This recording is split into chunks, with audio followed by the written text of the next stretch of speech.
महायुती सरकारनं सत्तेतील तिन्ही पक्षांना प्रत्येकी 27%, विरोधी आमदारांना 10% आणि पालकमंत्र्यांना 9% विकास निधी अशा पद्धतीनं निधी वाटपाचं धोरण निश्चित केलंय।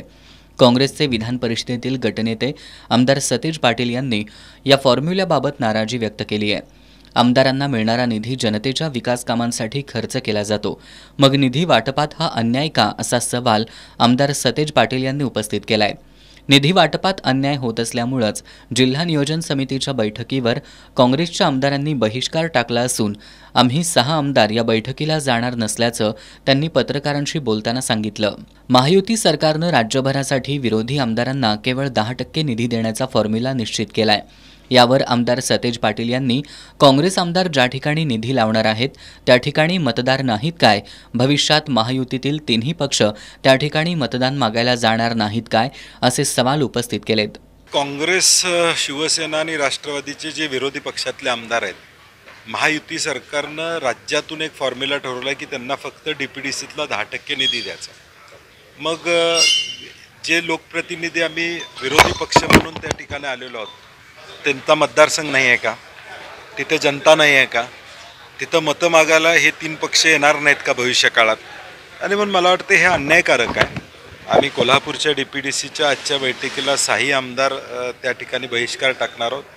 हा फॉर्म्युला राज्यातून आलेला आहे आणि त्यामुळे राज्य शासनाला आमची विनंती आहे की राज्याचे मुख्यमंत्री, राज्याचे उपमुख्यमंत्री, राज्याचे अर्थमंत्री असा ज्यावेळी उल्लेख सगळ्या मंत्र्यांचा होतो त्यावेळी ते राज्य म्हणून होतो का 200 मतदारसंघाचं हे राज्य आहे फक्त राज्य सरकार?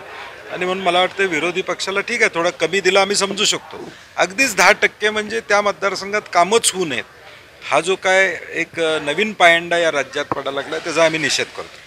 मात्र सर्वसामान्य नागरिकांच्या प्रश्नांची सोडवणूक करण्यासाठी विरोधकांना निधीच द्यायचा नाही ही भूमिका चुकीची असून याविरोधात न्यायालयात दाद मागणार असल्याचंही आमदार सतेज पाटील यांनी सांगितलंय। जिल्हा नियोजन समितीमधून जिल्ह्याच्या विकासाचं धोरण ठरवण्यात येतं। समितीच्या बैठकीत विरोधी आमदारांची मतं देखील विचारात घेतली जातात। मात्र निधी वाटपावरून काँग्रेसच्या 6 आमदारांनी या बैठकीवर बहिष्कार टाकल्यामुळं विरोधी आमदारांच्या अनुपस्थितीमध्येच आजची बैठक पार पडली। काँग्रेस आमदारांनी बहिष्कार टाकण्याचा निर्णय घेतल्याच्या पार्श्वभूमीवर बैठकीच्या ठिकाणी मोठ्या प्रमाणात पोलीस बंदोबस्त तैनात करण्यात आला होता। बैठकीच्या वार्तांकनासाठी पत्रकारांना सुद्धा मज्जाव करण्यात आला होता।